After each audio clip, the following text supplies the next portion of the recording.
I, 32F, recently got engaged to my partner, 35M, just a year ago.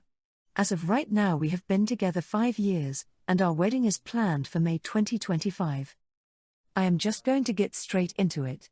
Unfortunately, only a couple of weeks after our engagement, my Nana passed away. The reason for it I will not disclose.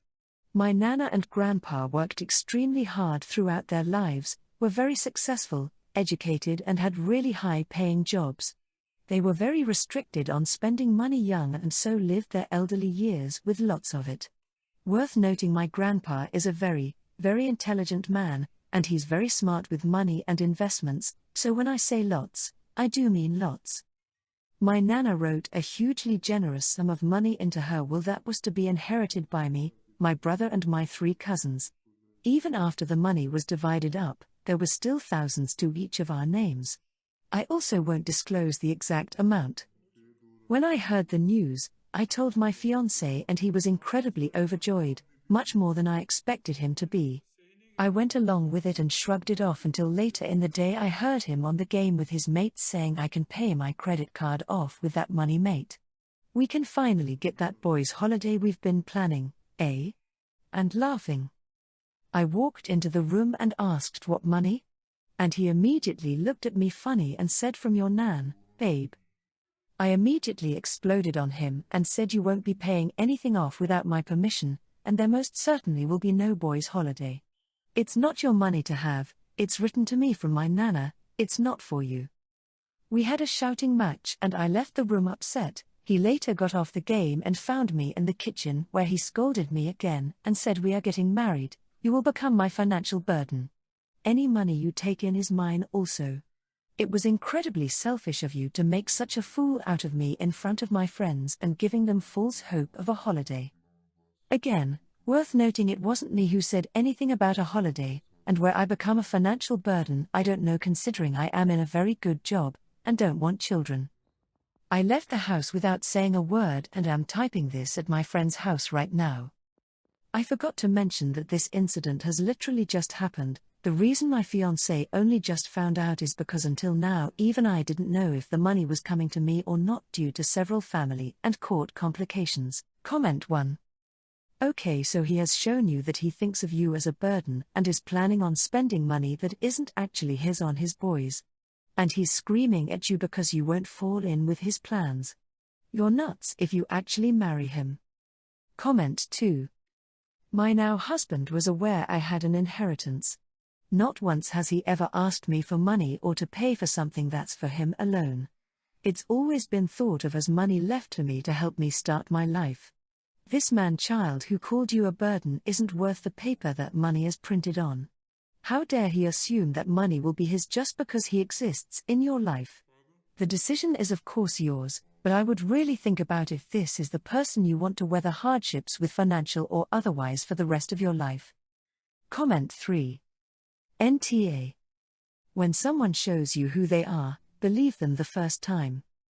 You are not even married yet and he already considers your money as his. Would it be the same the other way around? You guys should definitely have a money talk before getting married. His behavior is still a red flag. He's planning to spend your money on himself and he sees nothing wrong in it. He didn't even consider that it could be an extra money for the wedding. Hi. I'm 54. I married my husband when he was 41 and I was 38. He had a 12-year-old daughter who I got along with well, but we were never very close because she visited her mom often. I'll call her Tina. When Tina was 16, my husband passed away suddenly. She could have gone and lived with her mom, but her mom lives a few hours away and she would have had to switch schools in her junior year, so she decided to just stay at home with me. We did become closer then as we had to get through this together, but she still didn't think of me as a mom, which I totally understand. Tina was planning to go to medical school, but she got pregnant in her senior year. She wasn't even dating the guy. As far as I know, she got drunk and it happened. She pushed through and graduated on time though, but then once her son was born she asked me if I would take care of him so she could go to medical school. I didn't even think it a burden, because when I was younger I couldn't have a child of my own and I was happy to have the chance to raise one. So she moved states and went to college, and first I was calling her weekly to tell her what was going on with her child, but she never called, and slowly I stopped calling. She never called on her own or seemed to show any interest. When I told her, she just listened politely, but I got the sense that she was just moving on in life and not really thinking about her son. I still called her every few months for the first few years, but then that faded too. Now her son is 9, she just finished the 8 years of med school. I think of her son as mine, and he calls me grandma even though we're not biologically related. About his real parents, I told him that everyone has 2 sets of parents, the ones that created the baby he was, and the ones that helped create the adult he would be. I said that for some people, these were the same, and for some people they weren't. I didn't want to straight up tell him his mom didn't care, but I also didn't want to lie. He accepted this, even though the lack of real parents obviously had an impact. Recently Tina reached out saying she wants to get to know her son. She came to visit and stayed for a few days. It was so incredibly awkward. I told my son she would be coming, and when she came she asked him if he knew who she was. He said, "Yes, you gave birth to me, but you're not my real mom." Then he basically ignored her the whole time. She was really angry with me and accused me of turning him against her, and I don't know if I should have done something differently. Comment 1. NTA tell her that it's difficult to promote a long-distance relationship between a parent and child when the mother abandons the kid for 9 years. She is the reason he doesn't know her. He's made up his own mind who his mother is. 90% of what's needed to be a good parent is turning up and being present. Comment 2. NTA, but I'm worried for you and your son. As others have said, document as much as you can. Did Tina ever come visit? Was she taking classes all year or summers off? What did she do during summers off? Has she ever given you money for support? Definitely apply for legal custody as soon as possible. If Tina wants to see him, make it court-ordered and regulated. Comment 3. NTA. Giving birth to a child does not automatically make someone a parent. It seems that the 9-year-old boy is more mature and aware of this complexity than his biological mother. Let me ask you this: what if you were not the one who raised him, but a stranger? Would she still expect the same from them and him? This is very unfair to both the boy and you. Plus, you did her a big favor that she can't take for granted by even telling him the truth about his biological mother and her identity. You acted responsibly and respectfully towards her as much as possible. I, 33F, have been married to my husband, 36M, for 7 years. A little over 5 years ago I got pregnant with our son. Long story short on that, it was a terrible time for me. The pregnancy was rough on me, and on top of that my husband demanded a pregnancy test. He kept trying to say he didn't think I would cheat on him, but he needed to be sure. It destroyed me emotionally, and it didn't get better after our son was born and he got the proof he needed. I asked him to go to marriage counseling with me. He told me no because it was my issue I needed to get over. So, I asked him for just therapy for me and he said no because I just needed to get over it and we didn't have the money for it. I hated him for the first year of my son's life. Like with a burning passion. However, I learned about meditation and mindfulness, and over time my hatred dissipated and I just felt indifferent towards him. I didn't love him anymore, but I didn't hate him. I wanted a divorce, but my family and his family convinced me it would be better to stay for my son, and I did for him. My relationship with my husband, if you could call it that, was fine. I still did everything I was supposed to as a wife. I cooked, cleaned, and let him use my body to get off whenever he wanted. I just saw it as a chore that I needed to do. I thought everything was going fine. Our son just started going to kindergarten and I have been looking for a job while son is at school. I even started working out again. Now the problem is my husband came to me and said he wanted another baby. I laughed because I thought he was joking, but he was serious. I told him that I wouldn't have a baby with someone that I didn't love and he was shocked. He told me that he had no idea that I didn't love him, which was ridiculous to me because in the past 5 years I stopped wearing my wedding ring and have never said I love you to him. We didn't do anything together, no date nights, didn't exchange any gifts for any occasion. We were just living like roommates. Now, he wants to do counseling and all this stuff to save our marriage, and I just don't want to or see the point. Comment 1. Sounds like a bad situation, but staying with your husband for your child's sake, despite the fact you don't love or even like him all that much, doesn't sound healthy or good for your child. If you aren't gonna separate/divorce, then therapy to try and better your relationship might be the healthiest option. Comment 2. NTA. My ex was the same, not with the paternity test, but the rest. I asked for counseling, made all the effort, and then gave up and went through the motions for years. He knew, he just didn't care as his needs were met. You had stopped talking about things he didn't want to talk about and played the role of wife. No, he is all shocked? No, he isn't, he knew. He was just happy with the status quo. Get a job, stop sleeping with him unless you want to. Get your money sorted and then leave. Make an exit plan and then do it. Comment 3. NTA. He is shocked that his actions destroyed any love she had for him, and his unwillingness to address the problem caused the problem festered and rot. He has shown you his character, what he thinks of you, and how much he values you when you didn't have the ability to leave. He wants another kid to trap you again. So I, 18F, am getting married in May to my fiancé, 19M. It's going to be a small and dry wedding. Some context behind this: I grew up as a military brat with my single father. My mom left after I was born, which I don't blame her for. She didn't want to get married or have kids at her age. My dad practically begged her to keep the child. She did, and now I'm here. 2 years ago, I was on a road trip with some friends. We ended up going to my friend's grandparents' town. It was a super small town with basically nothing in it. I then met my mom in a Kroger in that town. I didn't recognize her, she recognized me. She is a pretty positive and social person, and so she stopped to talk with me. She thought I looked familiar but was not aware who I was. I told her my name and it just got awkward. My mom invited me to dinner to meet her family. It hurt a lot. She had basically restarted, even though she had claimed she didn't want kids. She had a husband, we can call him Mark, and 2 kids, Ellie, now 13F, and James, now 15M. I didn't really connect with my mom, but we kept in contact. However, I do still talk to my half-siblings and try to stay in their lives. I got engaged in August, when I was a senior in high school.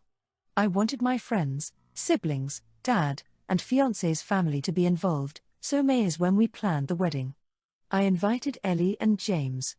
Ellie would be one of my bridesmaids and James is a groomsman. They both were very excited and my mom was fine with this, until I told her she and Mark weren't invited. My mom got very angry at me and said that Ellie and James would not be allowed to go if she couldn't go. I started to feel guilty about this because she is my mom, and I understand why she wouldn't want Ellie and James to be alone at a wedding.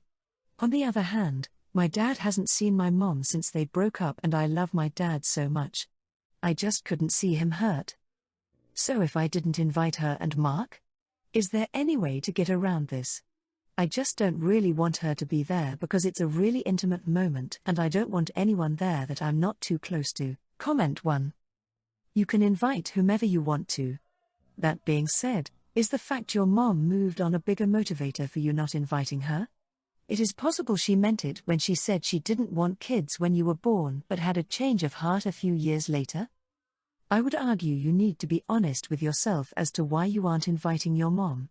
I don't think it's about not being too close to, as you did invite your half-siblings. Have you asked your dad how he would feel seeing your mom and her new husband? Maybe ask his opinion on the matter. Comment 2. And when she changed her mind, she didn't at all reach out to the child that already existed? Yeah, no, moved on is not synonymous with abandonment. Mom caused hurt to OP and dad.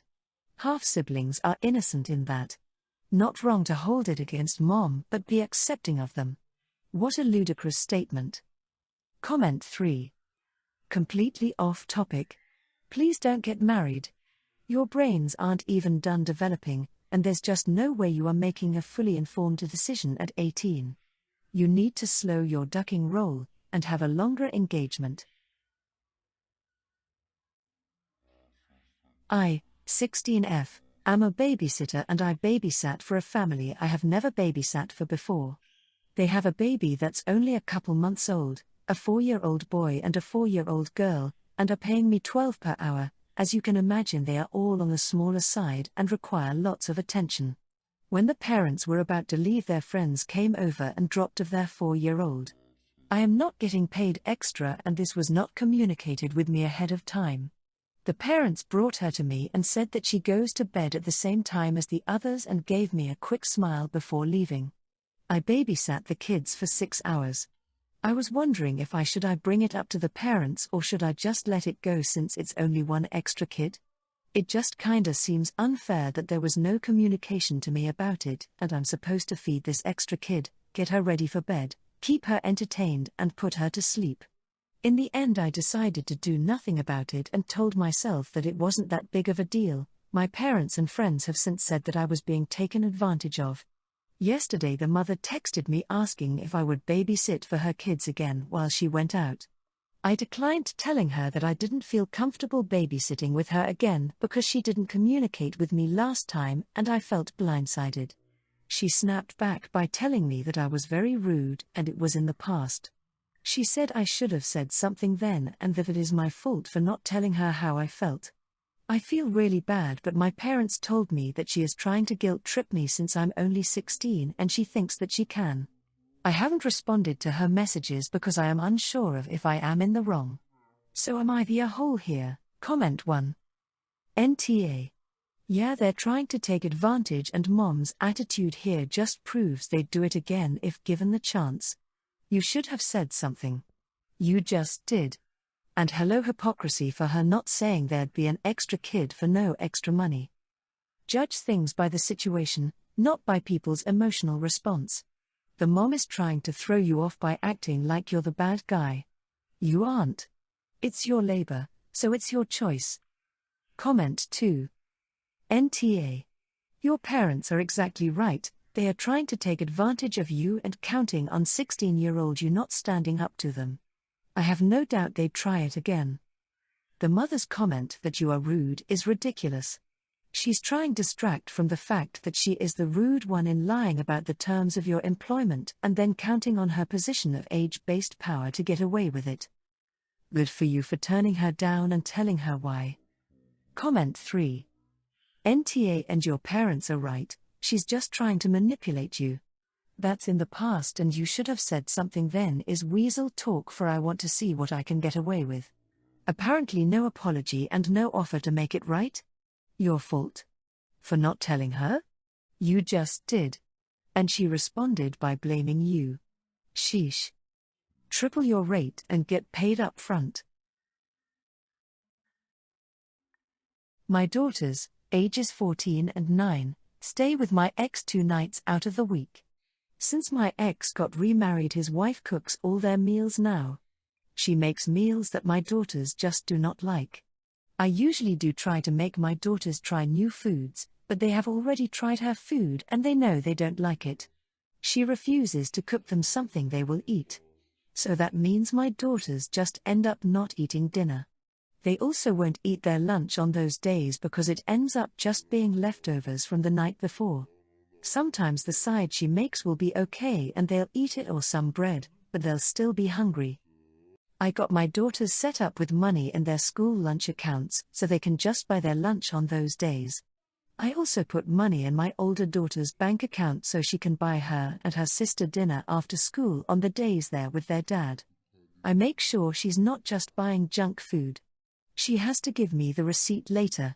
What she gets is the pre-made meals at Whole Foods. Usually it's something like a chicken and pasta thing with broccoli or a teriyaki bowl. My ex hates that I'm giving them money to do this. He thinks it's insulting to his wife. It's also causing issues in his household because his stepkids, elementary school aged, are supposedly feeling bad about the food they're eating and now also want the same food that my daughter gets. Comment 1. There's no reason they can't just eat a cheese sandwich or something if they don't like what's cooked. I'm not saying the stepmom should have to cook 2 meals, but if they're not allowed to eat anything if they don't eat what's cooked, that's a power move by stepmom, and you have every right to give your kids money in a move of your own that ensures your kids have something to eat.